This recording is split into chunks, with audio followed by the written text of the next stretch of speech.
Hi, and welcome to Rocket Fuel, a daily update in everything that's happening in the Rocket Pool community on Discord and Twitter. Well, Twitter's new today, but Reddit and the DAO forum and elsewhere. So the reason why we're starting with Reddit today is because yesterday there was a Rocket Pool community Twitter space that happened. Jasper was the host of that, and he recorded it, and we had Rocket Pool team members who were speaking and giving us updates on everything that's happening. That included stuff about liquidity incentives and marketing and all that good stuff. So definitely give that a listen if you haven't already. It's an hour and 15 minutes long, so it's quite long, but these community Twitter spaces are really informative. You can also find the recording of this on the Rocket Pool's YouTube channel. So that's actually got a full branding now. So it's youtube.com/c/rocketpool. I think that's right, but definitely check yourself. But that's worth your time. It's really informative. They're really good calls to listen in on. I wasn't actually able to listen in yesterday because I had prior commitments, but I actually got a shout out from Jasper and Maverick, so that was really nice of them to acknowledge this new endeavor of mine. Everyone's been so kind so far, so I really appreciate all your kindness and all your encouragement, and it really gives me the motivation to carry on doing this and coming back every day. So I know it's a big commitment, but I'm really enjoying it so far. Anyway, let's get to stuff on Discord. So one of the things that happened on Discord was the deposit pool has now officially been updated to 5,000 ETH. You can mint 5,000 rETH in one go, in one transaction.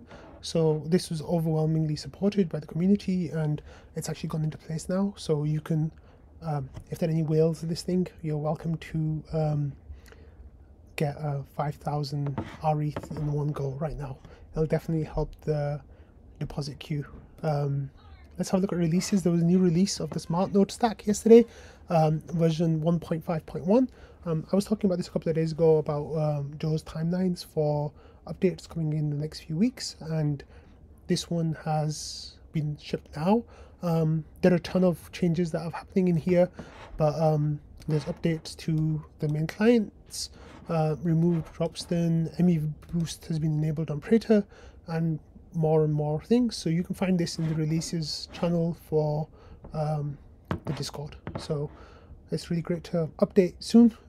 It's actually a low priority update for people who are running hybrid 1.5.0 like me. So I haven't actually updated yet. So maybe I'll do that in the next couple of days.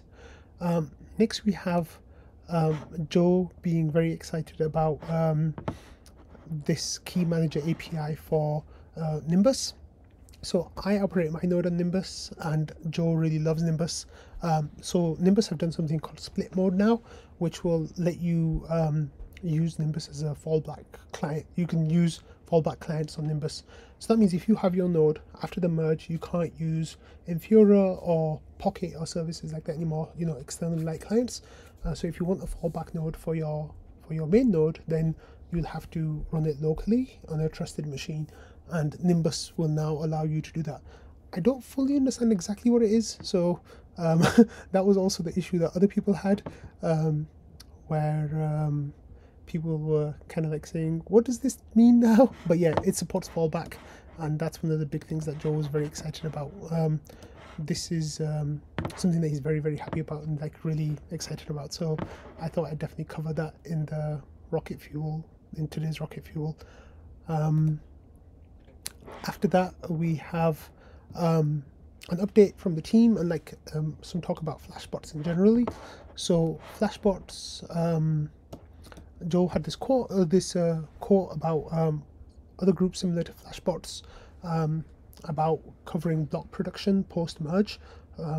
So when a Rocket Pool node operator proposes a node, they'll be getting their block from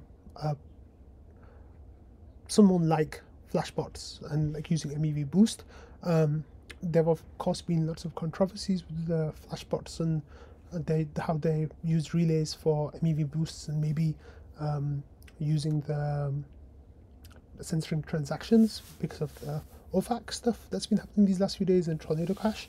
So what we've seen is that other people are now coming up with their own relays and making blocks that will help extract MEV, and it's going to be something that's going to be really helpful for block producers. There's a lot of conversation that's actually happening.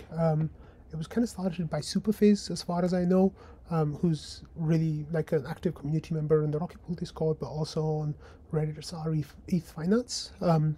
And Superphase was saying that he might not use any MEV extracting block production for his solo staking nodes, because he thinks that it's kind of against the idea of what Ethereum should be. And I can totally understand his perspective, but I totally understand why it's so important for Rocket Pool to have this built into their Smartnode stack, because if Rocket Pool doesn't do it, then there's a chance of losing a lot of market share going forward.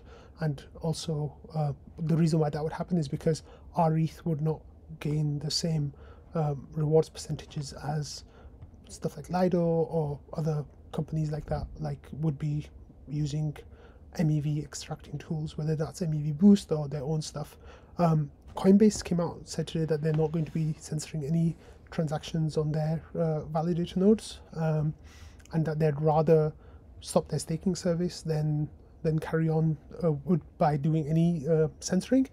So if that happens, that's really great. Brian Armstrong released that information in the tweet. We'll see what actually happens in reality if push comes to shove, but it's definitely good signaling.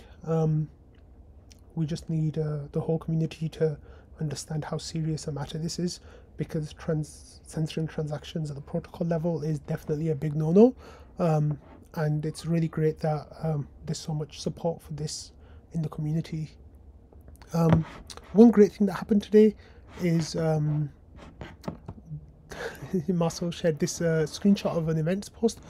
Someone minted 1,400 ETH worth of rETH, which has really helped somewhat towards clearing the backlog in the mini pool queue. It seems like the last couple of months we've had some whale making like 2,000 to 3,000 ETH worth of minting and clearing up the queues that we've had.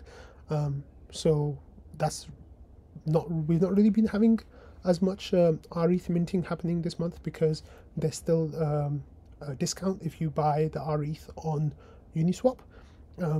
But this person has made as many, it's cleared I think 85 mini pools in the queue, so that's really great that that's happened. Now we just need to clear the rest of them. So going back to one of the first things I said today, the deposit pool now can accept payment deposits up to mints up to 5,000 ETH worth of rETH. So get on it. If you're watching this and you have 5,000 ETH lying around, what are you waiting for? Also with rETH, on September 1st, you'll be getting the liquidity incentives on Optimism. So rETH is really going to become a very valuable staking LSD to hold. So I think I'm going to wrap it up here. With the stuff that's on Discord and stuff, I just want to say a couple of things before we finish. I'm really enjoying making these videos, and your encouragement and feedback is really great. I've got a couple of things about making this better going forward. I already started adding timestamps, which is one of the things that people wanted me to add on. Another thing is a bunch of people have asked about turning this into a podcast. I still haven't gotten around to doing that yet and figuring out how it'll work, but it's definitely something that's very high on my list, and it's something that I'll be doing over the next couple of days. So we won't have to wait too long for that. I'll probably do it over the weekend. I'll get all that set up. So from next week, Rocket Fuel will be available as a YouTube video every day, and also as a podcast. I don't know what shape or form that will take, but it'll be soon. Sorry, give me a second. Yeah, So yeah, that'll be available from next week, hopefully. But it's definitely on the top of my list of things that I need to do. Other than that, thank you for all your support and your kind words, and your encouragement. Once again, I've had so many messages of support and like love, and it means so much to me, that yeah, it really keeps me going, and it'll keep me making these videos. So thank you so much. I'm going to stop it here, and I'll see you tomorrow.